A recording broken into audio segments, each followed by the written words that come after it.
Într-un bloc vechi din București, construit în anii 60, un lift a fost închis definitiv.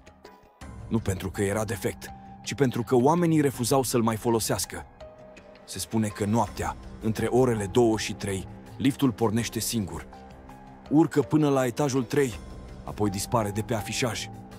Etajul 4 nu apare. Ușa nu se deschide.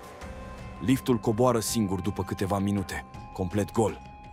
Un bărbat care a rămas blocat în el spune că timp de 3 minute a auzit pași deasupra cabinei. Nu de oameni, ci ceva mai greu, fără grabă, fără oprire.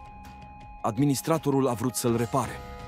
Când au deschis panoul de control, cablurile erau intacte, dar o singură setare apărea modificată, de fiecare dată. Acces restricționat, nivel 4,1. Etajul 4,1. Într-un bloc cu 4 etaje. Tu ai mai urca în liftul ăla?